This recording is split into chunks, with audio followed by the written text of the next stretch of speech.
कहानी की शुरुआत में हम लोग लिया को देखते हैं। वह अपने फादर के साथ में एक बिजनेस ट्रिप पर जाती है। लिया एक खूबसूरत लड़की है जिसकी उम्र लगभग 20 साल होगी। उसके पिता एक मल्टीनेशनल कंपनी के सीईओ होते हैं। उन्हें आज एक बहुत बड़ी डील मिलने वाली है। लिया अपने फादर के पास में आकर उनसे ये पूछती है, आप क्या कर रहे हैं? फादर कहते हैं, मैं उस डील को पाने के लिए स्पीच की तैयारी कर रहा हूँ। लिया कहती है, क्या मैं भी आपके साथ जा सकती हूँ? उस मीटिंग में मैं कोई भी गड़बड़ नहीं करूँगी और बहुत ही डिसिप्लिन तरीके से बैठी रहूँगी। लिया के फादर पहले तो मना करते हैं, लेकिन बाद में वह मान जाते हैं। वह मीटिंग में जाने के लिए तैयार हो रहे थे। लिया के डैड पूछते हैं, क्या मुझे टाई पहननी चाहिए? लिया कहती है, आपको टाई पहनने की कोई ज़रूरत नहीं है। इसके बाद उसके डैड मीटिंग को अटेंड करने के लिए यहाँ से निकलते हैं। वैसे तो लिया के पास यहाँ पर करने के लिए कुछ काम नहीं था, इसलिए वह अपने डैड के कुछ कपड़ों को ठीक करने लगती है। इसके बाद वह शावर लेती है। अब वह तैयार होकर होटल में घूमने लगती है। लिया के डैड ने उसे अभी रूम से बाहर निकलने के लिए मना किया था, लेकिन लिया को वाटर बोतल्स खरीदनी थी, इसलिए उसे रूम से बाहर आना पड़ा। जब लिया लिफ्ट से ऊपर जा रही थी, तभी उसी लिफ्ट में एक हैंडसम आदमी होता है जिसकी उम्र लिया से काफ़ी ज़्यादा थी। वह लिफ्ट में अपने फ्लोर का बटन दबाने के लिए अपना हाथ आगे बढ़ाता है, जिससे उसका हाथ लिया को टच हो जाता है। असल में उस आदमी ने ऐसा जानबूझकर किया था, लेकिन लिया कुछ भी रिएक्ट नहीं करती है। वह तो आराम से चुंगम खा रही थी। लिया का ऐसा बिहेवियर उस आदमी को काफ़ी अच्छा लगता है। अब वह लिया को ही देखे जा रहा था। लिया की खूबसूरती को देखकर वह उसकी तरफ अट्रैक्ट हो जाता है। अब उस आदमी का फ्लोर आ चुका है। जैसे ही वह यहाँ से बाहर निकलता है, वह फिर से लिया की तरफ मुड़कर देखता है। अब लिया अपने रूम में वापस आ चुकी है। वह यहाँ आकर देखती है उसके फादर पहले ही आ चुके हैं। फादर उससे पूछते हैं, तुम कहाँ गई थी? लिया कहती है, मैं वाटर बोतल खरीदने के लिए गई थी। फादर कहते हैं, कम से कम तुम मुझे बताकर जाया करो, मैंने तो तुम्हें रूम से बाहर निकलने के लिए मना किया था।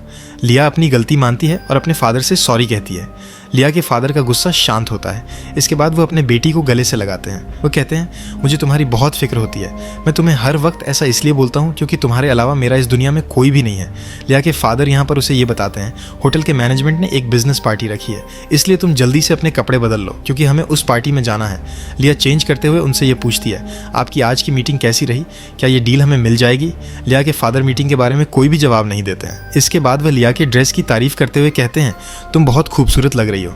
इसके बाद उसके फादर कहते हैं, चलो हम लोग मीटिंग में जाते हैं और इस बार हम लोग डील लेकर ही आएंगे।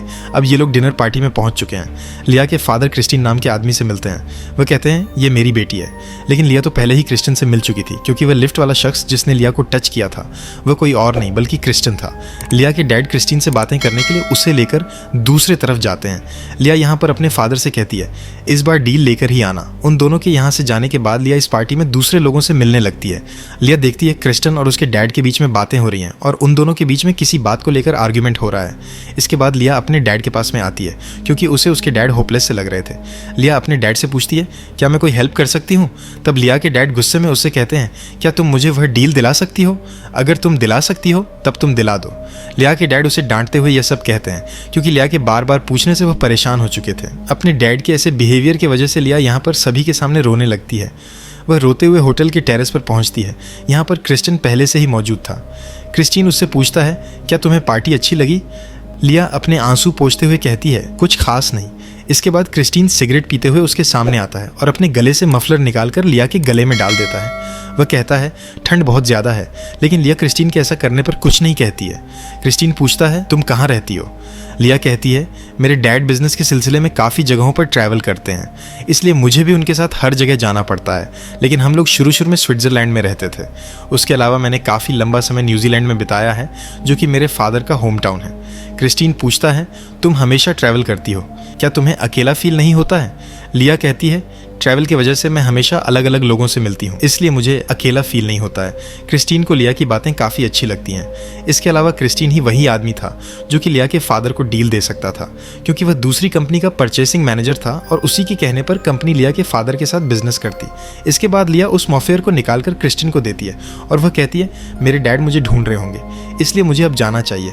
इसके बाद लिया यहाँ से जाती है। कुछ देर के बाद हम लोग मीटिंग में देखते हैं। यहाँ पर लिया भी होती है। लिया के डैड क्रिस्टिन से कहते हैं, हैं, तुम्हें मुझे यह कॉन्ट्रैक्ट देना चाहिए क्योंकि वह एक बेहतरीन क्वालिटी के कारपेट बहुत कम दामों में देने के लिए तैयार है। तभी क्रिस्टिन लिया के डैड से कहता है, तुम्हें प्राइस और भी कम करना होगा, तभी मैं यह डील तुम्हें दे सकता हूँ। लिया के डैड अपने प्रोडक्ट के बारे में एक्सप्लेनेशन दे रहे होते हैं, लेकिन क्रिस्टिन का ध्यान कहीं और था। वह तो बस यहाँ पर लिया को ही देखे जा रहा था। लिया बैठकर अपने हैंडबैग से खेल रही थी। वह मीटिंग में बैठकर काफी नर्वस थी क्योंकि क्रिस्टीन भी उसी के साइड में बैठा हुआ था और जैसा कि वह लिया को देख रहा था, उसके इरादे ठीक नहीं लग रहे थे। इसके बाद क्रिस्टिन अपने हाथों से लिया को गलत तरीके से टच करने लगता है। लिया को यह सब काफी अजीब लगता है। इसके बाद वह अपने पैर को हटाकर पानी पीते हुए क्रिस्टीन की तरफ देखती है। तभी लिया के फादर लिया को देखकर हल्का सा मुस्कुराते हैं। लिया को यह सब समझ में नहीं आता है। इस मीटिंग के खत्म होने के बाद लिया अपने डैड के साथ में होटल से बाहर जाती है। यहाँ वह अपने डैड से कहती है, क्रिस्टिन थोड़ा अजीब इंसान है, क्या आपको ऐसा नहीं लगता है? लिया के डैड पूछते हैं, वह अजीब कैसे है, तुम बताओ, क्योंकि बिजनेस वाले लोग ऐसे ही फ्रैंक होते हैं। वह बहुत ही कम समय में लोगों से दोस्ती करना जानते हैं। लिया उनसे कहती है, मैं अपने रूम में जाना चाहती हूँ, लेकिन लिया के डैड उसे जबरदस्ती पार्टी में लेकर जाते हैं। डिनर के बाद यहाँ पर सभी लोग पार्टी और ड्रिंक कर रहे थे। यहीं पर क्रिस्टीन लिया के पास में आकर उसे डांस करने के लिए इन्वाइट करता है। अब ये लोग साथ में डांस कर रहे थे। पहले तो लिया को थोड़ा अजीब लगता है, लेकिन धीरे धीरे वह क्रिस्टिन के साथ में कंफर्टेबल हो जाती है। वह यहाँ पर अपने डैड से बातें करना चाहती थी, लेकिन डैड तो किसी औरत से पहले ही लगे हुए थे। धीरे धीरे क्रिस्टिन लिया को पार्टी के दूसरे तरफ लेकर जाता है। वहीं लिया बार बार अपने फादर की तरफ देख रही थी। वह सोच रही थी आखिर उसके फादर उसे क्यों नहीं रोक रहे हैं। वो यह सब सोचते हुए क्रिस्टिन के साथ में डांस कर रही थी। डांस करते करते यह लोग काफी नजदीक आ जाते हैं। अब लिया भी क्रिस्टिन की तरफ अट्रैक्ट होने लगी थी। तभी लिया अपने डैड की तरफ देखती है, जो कि अपनी ही मस्ती में होते हैं, और वह लिया की तरफ कोई भी ध्यान नहीं दे रहे थे। लिया पहली बार अपने फादर का ऐसा बिहेवियर देख रही थी और उसके फादर ने आज तक अभी भी लिया को इतनी फ्रीडम नहीं दी थी। तभी क्रिस्टीन लिया के साथ में डांस करते हुए उसे किस करने लगता है। लिया अभी भी अपने फादर की तरफ देख रही थी। अब डैड भी उसे देखते हैं, लेकिन वह इसके बाद यहाँ चले जाते हैं। देखने में ऐसा लग रहा था कि उसके डैड जानबूझकर यह चाहते हैं कि लिया क्रिस्टीन के और भी करीब हो जाए। लिया कुछ भी समझ में नहीं आ रहा था। तभी क्रिस्टीन उससे कहता है, चलो कहीं बाहर चलते हैं। लिया भी जाने के लिए मान जाती है। इसके बाद क्रिस्टीन लिया का हाथ पकड़कर उसे कहीं लेकर जाता है। लिया काफी कंफ्यूजन में होती है। अब क्रिस्टीन लिया को लेकर अपने कमरे में जाता है। इसके बाद वह उसे पीने के लिए ड्रिंक देता है। लिया ड्रिंक कर रही थी। तभी क्रिस्टीन पीछे से आकर उसके नेक पर किस करता है। अब यह लोग काफी क्लोज आते हैं और यहीं पर इंटीमेट हो जाते हैं। अपने घपाघप कार्यक्रम को पूरा करने के बाद क्रिस्टीन उठकर यहाँ चला जाता है। वहीं लिया अकेले बैठी रह जाती है। लिया को कुछ भी समझ में नहीं आया कि क्रिस्टीन अचानक क्यों चला गया। इसके बाद वह पार्टी हॉल में जाती है। यहाँ पर सभी लोग अभी भी पार्टी कर रहे थे। लिया इस पार्टी में अपने डैड को ढूंढती है। कुछ देर ढूंढने के बाद वह अपने डैड को देखती है कि उसके डैड क्रिस्टीन से बातें कर रहे हैं। वह दोनों बातें करते हुए काफी खुश लग रहे थे। यह लोग कुछ देर पहले डील के लिए आर्गुमेंट कर रहे थे। वहीं अब यह लोग काफी खुश हैं। लिया जब इन दोनों को अच्छे से देखती है, तब उसे यह बात समझ में आ जाती है कि उसके डैड को यह कॉन्ट्रैक्ट मिल चुका है। वह यह बात सोच नहीं पा रही थी कि कैसे क्रिस्टीन ने उसके साथ घपाघप करके इस डील का सौदा किया। इसके बाद वह अपने फादर के पास में जाकर इन लोगों के सेलिब्रेशन में शामिल होती है। यहीं पर वह क्रिस्टीन को देखती है, जो कि उससे नजरें चुरा रहा था। अब वह उसकी तरफ देख भी नहीं रहा था, लेकिन लिया के फादर तो बहुत खुश थे। अपने फादर को खुश देखकर लिया भी खुश होती है और वह अपने डैड को कहती है, ग्रेट वर्क डैड। लिया की यह बात उसके डैड को काफी अजीब लगती है। इसके बाद वह अपने फादर का हाथ झटक कर क्रिस्टीन को सभी के सामने यहीं पर किस करती है। उसके डैड लिया को क्रिस्टीन से अलग करते हैं। क्रिस्टीन भी यह सब खड़ा होकर देख रहा था। इसके बाद वह अपने फादर से हाथ छुड़ाकर वहाँ से बाहर चली जाती है। उसके फादर लिया के पीछे पीछे जाते हैं। लिया बाहर जाकर टैक्सी बुलाती है। तभी उसके फादर पीछे से दौड़ते हुए आते हैं। वह अपना कोट अपनी बेटी को पहनाते हैं, लेकिन लिया को समझ में आ गया था कि उसके फादर ने उसका इस्तेमाल किया है और जानबूझकर उसके फादर ने उसे इस बार इतना फ्रीडम दिया था ताकि वह क्रिस्टीन के करीब जा सके। फादर लिया को हक करते हैं, लेकिन लिया उनसे दूर हट जाती है, क्योंकि लिया अपने मन में अब ठान चुकी थी कि उसका और उसके फादर के बीच में रिश्ता खत्म हो चुका है। फादर कहते हैं, मेरा तुम्हारे अलावा इस दुनिया में कोई नहीं है। लिया को फादर की बात सुनकर रोना आ जाता है, लेकिन वह फिर भी टैक्सी में बैठकर यहाँ से चली जाती है। लिया के टूटे हुए दिल के साथ में ये मूवी यहीं पर खत्म हो जाती है। इन तीनों में से किसकी गलती थी? लिया का फादर, जो कि बिजनेस चाहता था। इसके बाद लिया, जो कि क्रिस्टीन से प्यार कर बैठी। वहीं क्रिस्टीन, जो कि सिर्फ अपने हवस को पूरा करना चाहता था। आप हमें कमेंट में जरूर बताना, और ऐसे ही वीडियोस के लिए हमें टेलीग्राम और इंस्टाग्राम पर जरूर फॉलो कर लेना, जिसका लिंक डिस्क्रिप्शन में दिया हुआ है। और वीडियो अच्छी लगी हो तब एक लाइक जरूर कर देना, और ऐसे ही वीडियोस के लिए मेरे चैनल जरूर सब्सक्राइब कर लेना। तो मिलते हैं हमारे नेक्स्ट वीडियो में।